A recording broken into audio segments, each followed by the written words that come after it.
Hi, I'm ED-SKaR, and it's that Stryfe again. Can't seem to get this thing done, but bit by bit it's coming along. So I'm going to go through sanding it, and I'm not going to bore you with actually explaining how to sand, because I think that's been done to death by many other channels before. If I was a proper YouTuber, I'd have an introduction and decent content, but I don't, because I'm not. Carry on.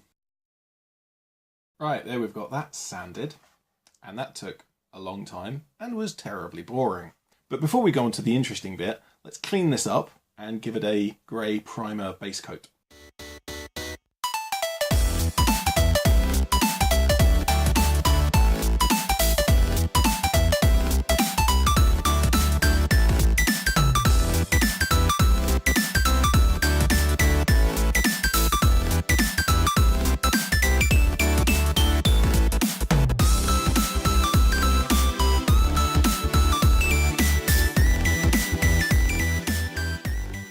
Well, there we go, another one of my mods ruined by a perfectly bad paint job.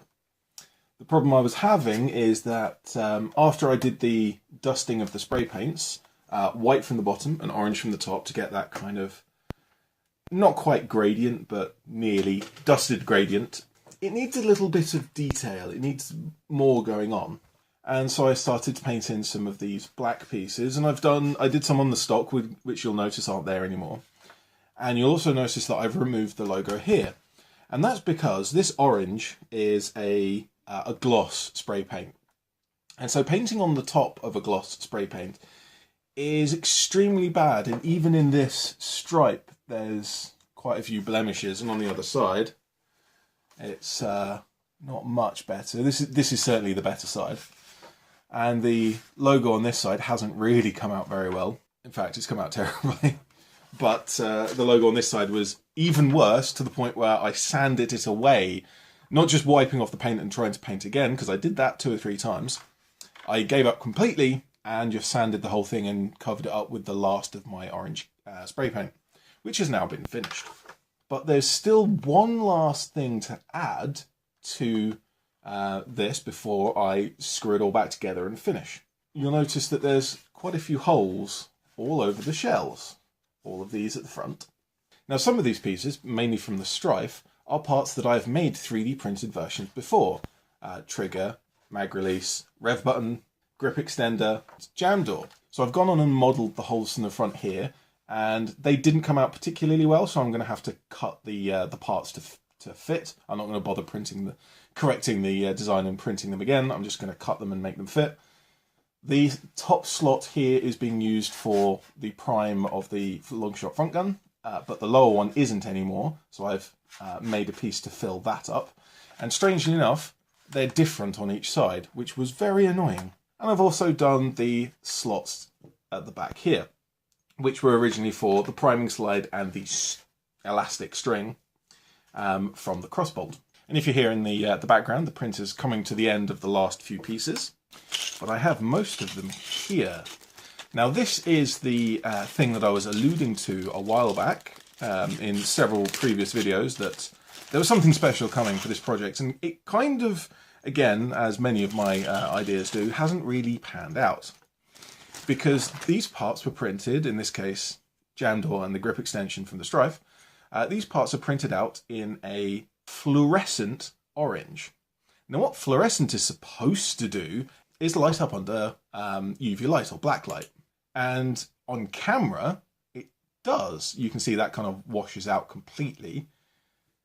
So it's going to look good on camera, but in real life, that doesn't look that impressive at all. And if I go to white light, now that's lit up. So what I was originally planning on doing was putting some LEDs underneath all of these, fill underneath all of the parts with the UV LEDs and have it glow. These parts don't really fluoresce like they're supposed to, so I've kind of given up on that. So I'll just be assembling it with these parts and not putting the LEDs underneath, which should give it a reasonably good look, because this orange versus it's a different tone of orange, and will give it some variety, if nothing else. Variety that the paint job lacks. Well, anyway, let's throw it together and see what it looks like.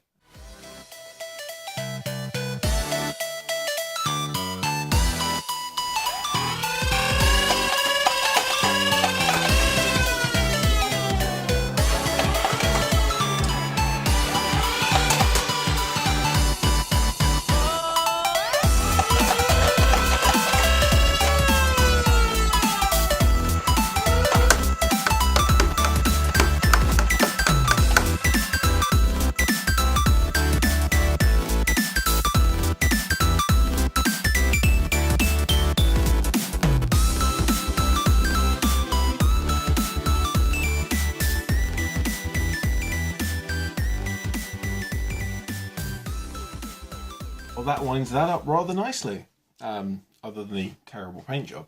Now, almost as soon as I've finished it, I'm already noticing a few things that I got wrong and then need to go back and fix. The obvious one for me is the flywheel cage, which of course is a malice cage and comes with a separate dart guide, which I forgot to put on. And so there's, every now and again, there's a squishy trigger as the dart doesn't quite line up with the flywheels and gets caught. So I need to open it up and glue that on. Also, one of my fluorescent pieces up here has fallen out, so I need to glue that back in place. And also with the Longshot front gun, this internal bar that I have made for priming it.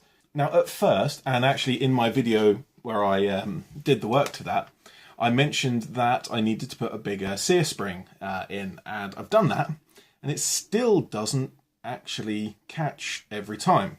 And the problem is not from the pressure from the sear spring, because I think the original sear spring would have been strong enough for the AEG spring that I've put in to actually power it, but rather the fitment of the parts themselves. So as it's an indirect plunger, where the cylinder encompasses the piston and it's the cylinder's the part that moves, as the cylinder comes back, the sear surface holds onto the bottom of the cylinder, and it's not fully supported, it's only on the very bottom.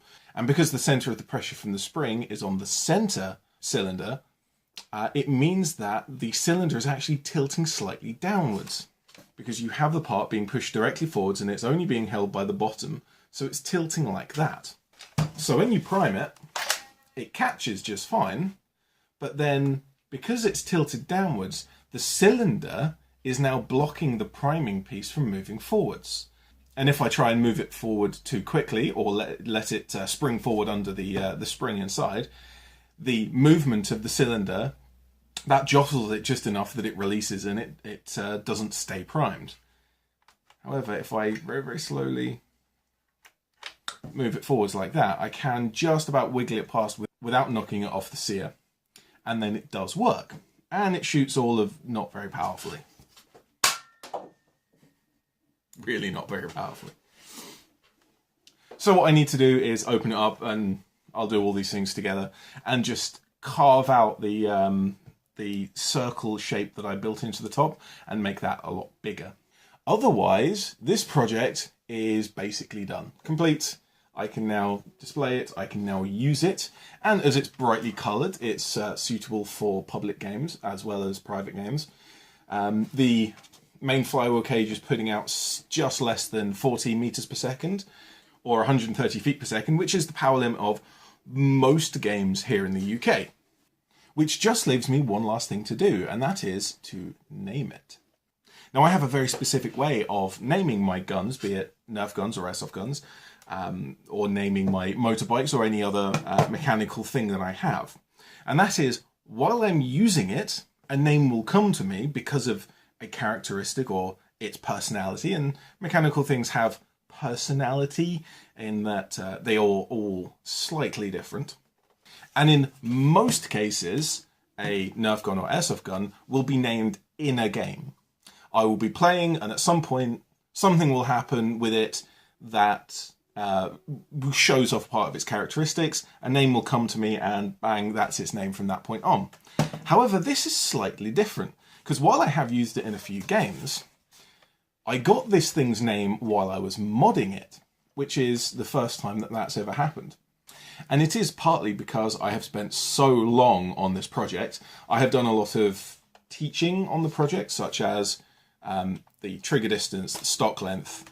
I've experimented with some 3D pen work, actually, which, like, you wouldn't know from looking at it from a distance that it's even there. It's only when you get nice and close that you can start to see those ridges.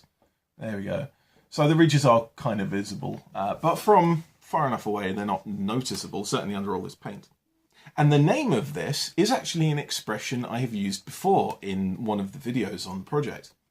Because I've spoken ad nauseam about so many different things, and using this particular build as the platform for that, this is now referred to as the ad nauseam. Ad nauseam, of course, being the Latin term that roughly translates into until you're sick.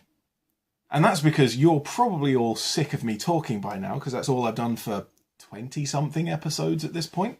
Just talking until you're sick of hearing my voice. So this is the Ad nauseam. And speaking of the number of videos, I have created a playlist for this, which at the moment is still called That Stryfe again, the project name, but I will soon change that to the Ad nauseam build log, just to remove any confusion that might cause. Otherwise, other than the last few bits of tinkering I need to do, this project's done, and so is this video, so thank you very much for watching. I'm ED-SKaR, and I always will be.